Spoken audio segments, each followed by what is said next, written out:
Good afternoon. We're back to Truck Tales again. We're on another adventure. Today, I wanted to discuss some stories that I've learned and seen firsthand with clients, stories from friends in the industry, from photography to other listing agents. Scams are a big deal, right? We all know scams exist, scams in all facets of the world, from IT, tech, banking, you name it, right? Real estate's another one. Real estate's not anything different. Everybody is trying to get into making money somehow. So one that I know happens more often than not. Man, this camera is shaky. I don't know how well this will look. So, all right. One of the biggest ones that I see often when it comes to listings, rentals, people will go on to Craigslist, Facebook. There's so many places that you can look for potential rentals, whether, you go to the property management companies, you go onto the more legit websites, rental.com, there's a few others.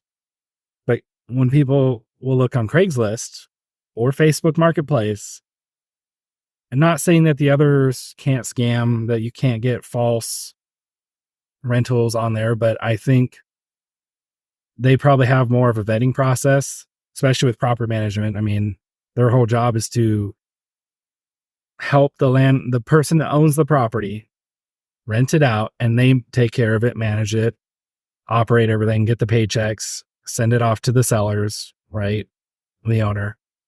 So those are the more trusted few.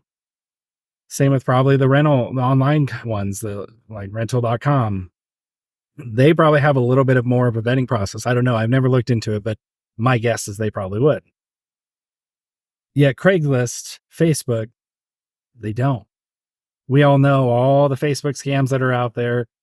You see it on the marketplace all the time. Somebody's trying to post these really nice pieces of furniture, items for super cheap, right? We all know.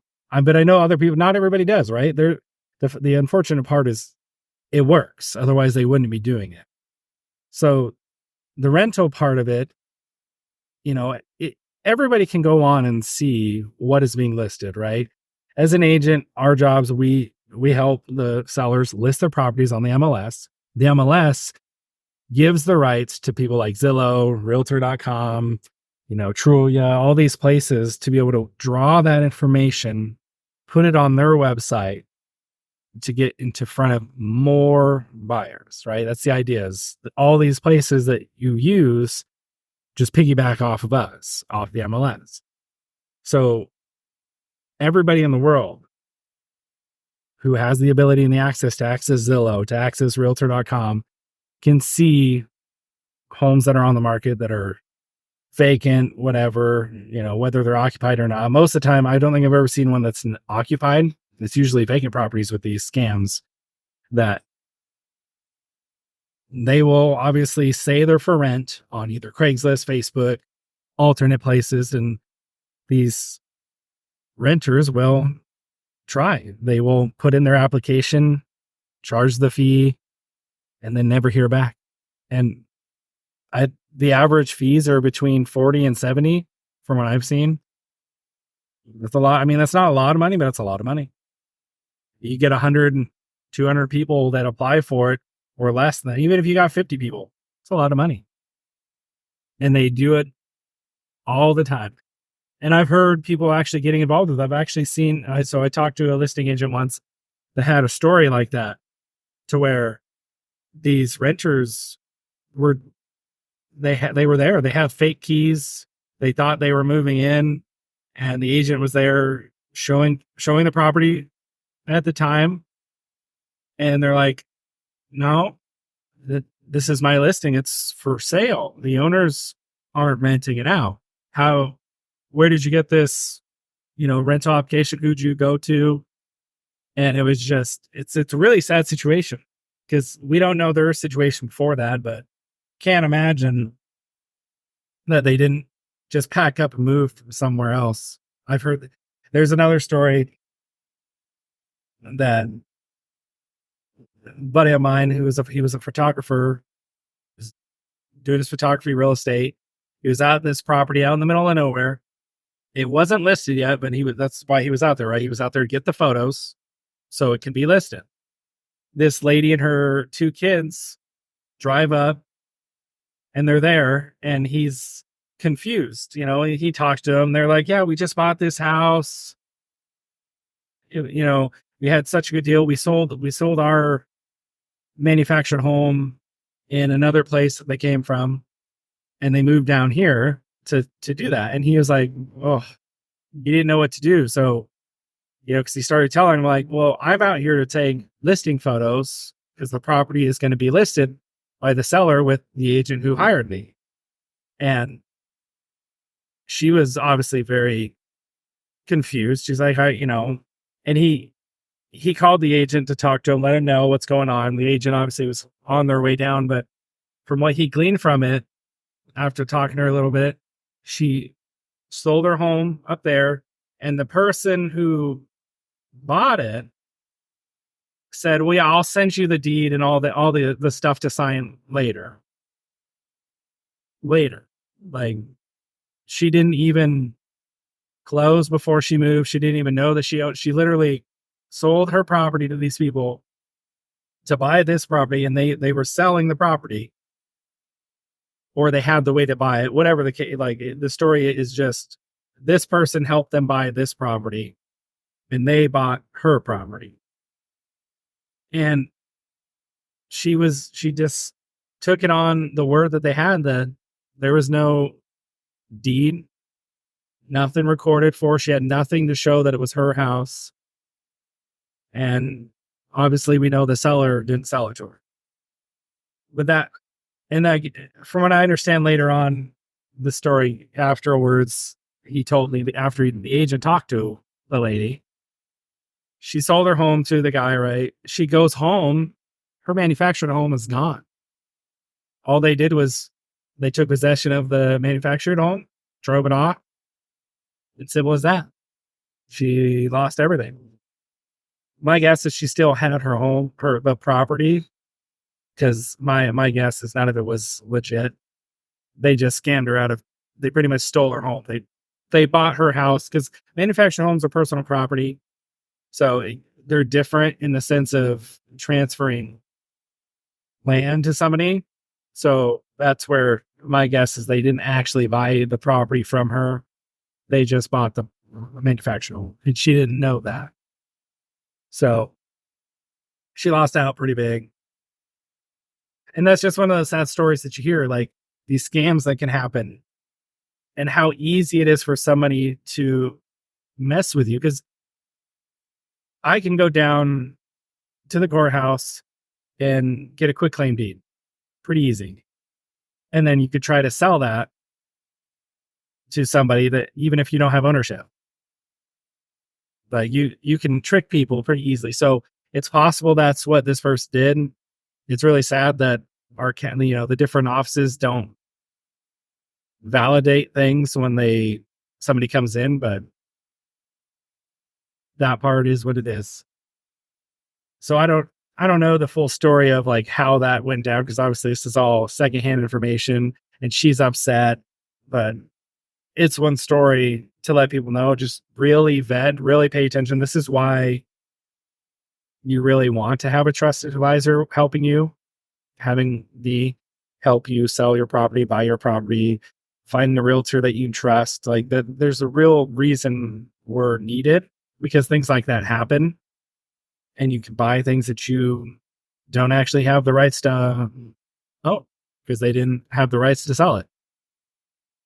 So another story that I've seen happen, and this one's more close for me because the client, I got them referred to me because they were going through a situation that they thought that the agreement that they made with the seller was the rent to own situation. Renting to own, people do it, and I know it works. But I also know if you don't go through the process and the right paperwork, documentation, signing the right agreements, which is we can help you with. I can help you go through that process. So at least it's more defined and clear that what is what are you buying, for how long is the rental. It is still a rental. Just like, I mean, with the mortgage, yeah, you own the home, but if you stop paying your bills, right? Just like a rental, you can get kicked out. So, but at least they have to foreclose on you. And if you're doing a rent to own, it'd be similar to that. You would want to set it up to where they have to foreclose and they have to kick you out. They have to do the process, which obviously that's not your intent. But the situation here goes, you know, unfortunately, during their time, their backstory, their story is their own. But the reason they got into it is because that story, because of their back history, they needed a place, and these people prey on that type of victim. So, and they weren't alone. There was at least 12 to 15 properties that this happened to. And multiple people got put in these rent-own situations that, like I said, when you're doing a rent-own, you want it clear and concise that what is being transferred for the payment. And a lot of the times when you go through the process, you're going to go to the title company. Title company is going to be the third party. Somebody on that third party will end up making sure the rent's being paid. So you don't want to pay the rent to another person. You don't want to pay the rent to that seller, right? You don't want to pay the person who's doing the lease contract with you to own. You'd rather pay a third party who's controlling the situation. You pay them, they give you a receipt, then it's their job to pay the seller and show a receipt. Because at least then there's backup, there's proof, there's a third party that can protect you. So none of this happened in this story. They got into this agreement with the seller. They say that like there was somebody there that was supposedly helping, but I don't know how accurate everything was with that. But regardless is they got themselves into this place that they put a huge chunk, a good size down payment from what they tell me, put it in, right? And that it's just all the little things that happened to it, but let's just go to it. So they were able to get into this one house, start paying their rent. They were fixing it up. And that's the other thing. We'll talk about that. But they were working on the house because they thought it was theirs, right? You're renting it. It's just like you own a home when you have a mortgage. You want to do those things because it's your house. But without proper documentation, don't do it. It's still a rental. So they do all that. They get it worked on. All of a sudden, they get notified from them that, hey, we have somebody else who wants to buy this property. So we're going to move you out to another one of our properties that we have. We'll carry the contract over, all the terms. Pause. Delete that. And then when you move down here, you're all set. We'll keep it going. What you've paid is what you've paid. We're just transferring it. So they do that. And they live there for a while.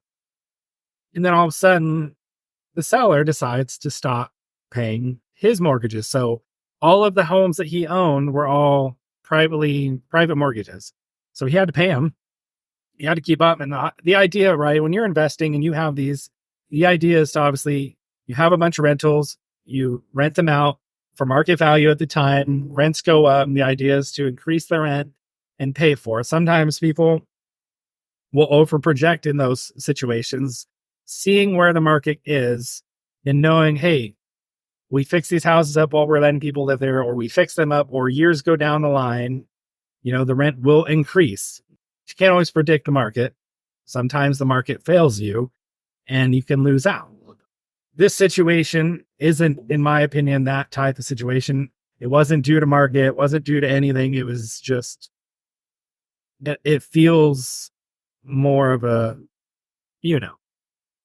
we all know that what it feels like. So that story, I mean, to me, like, it's hard. It hurts me. Like, I hate it. I hate hearing that happen to people. I don't like that idea because you can do things the right way and still get into a house. I know plenty of people that have done unique situations without going through the standard mortgage process. Like, there's ways to be creative, and we can make things work. And there are sellers out there who are willing. You just got to find them.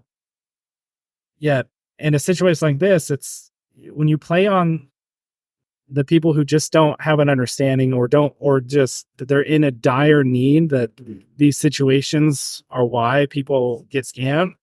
It's not because they don't know better, or the case that they couldn't have learned. It's when you're in a desperate situation, you're not, your process isn't the same as it is if you're just tentatively looking. So shame on people that do that, right?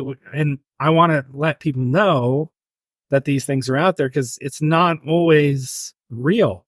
Don't let yourself get into that situation, because we can help you. I mean, I can't help you with rentals. I'm not a property manager. That is not my forte. Now, do I know people that own investment properties and rent? Yes. So sometimes when I hear things that come up and I have a client that fits that, I can say it. But I'm not constantly paying attention to the rental market. So don't call me for that because I don't know. Yet, when it comes to situations where you can prevent, and you want to buy a house, or you want to go through a situation where you're trying to figure out how to creatively get a home because you don't qualify for the standard mortgage, which it's okay. Like, there's ways. Call me. Those are the situations I would love to help with, because I can help you protect yourself. Because that's, no matter it comes down to it, whether you're doing a rent to own, you're actually buying the home, you're doing a, owner carry situation. If you don't have the proper paperwork and you don't go through the proper steps to make sure, you don't know what you're buying, and you don't even know if you're actually buying what you think you're buying. Here's another citrus story, and this goes into that same, it's not a scam, and maybe I shouldn't be talking because our story is about scams. Our story is about this. So I'll stop. Actually, I won't say this story because I can talk about this story later in another. So to recap overall, I mean, make sure if you're renting a property that you're going to a qualified source that offers rentals, that has vetted before you make that decision to pay for an application. And if they're not willing to talk to you on the phone and you can't gauge interaction with them, because a lot of those are just email based or text based, why would you want to talk? If you can't physically see them, and I'll tell you this, my opinion, if they're not willing to video chat, they're not worth your time. Or if they're not willing to actually meet at the house, open the door, and let you see it before you put in an application, don't do it. When it comes down to situations to where you think you're buying something that you're doing a rent to own, make sure you get advice before you do it. And don't take the seller's advice. Don't take the seller's realtor or supposed realtor, whatever you want to say. Don't let the seller push you into the property. Always go find somebody else. There's so many offices. You can literally go to Google and search realtor, brokerage office, whatever, and just call somebody. It doesn't have to be me. You can call me. I'll talk to you through it. If you just want advice and you want my opinion on what I think, I'll give it to you. But do not let yourself get put in a situation that you are going to you're pretty much going to get screwed over. Because unfortunately, in situations like that, you're going to lose your money. Everything that you pay for, you lost. That down payment that you have, you lost. And you want to say you want to take these people to court? Let's stop there. Is it really worth that time? I'm going to tell you right now, there's so many ways for a person to get out of getting sued. And when you're already hurting, I know you want to, but my opinion always goes that it's not worth it. You're not going to get the money in return. You're going to put out a lot of money to hire somebody to represent you. And a lot of it, small claims courts, they're the only option because that's the only amount of money you can get. And they can file bankruptcy. There's a lot of ways to get around doing that. And that story, I'll say it one more time with them, is that kind of happened to them when they talked about doing it. And they called. Every attorney says it's a conflict of interest. We've already spoken to the other party. So then you're kind of hitting a spot where if that it's terrible. So you're not really going to get the return that you're hoping for. I don't think it's worth it, but go for it if that's what you want. I wouldn't. I feel bad for people. It sucks.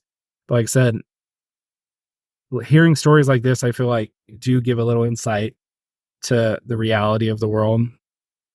And it is what it is there, and you can't change it no matter how hard we try. But what I can do is talk about it, and hopefully you'll call me, or you'll just hear this and go, oh yeah, that's a story I don't want. But until next one, have a good one.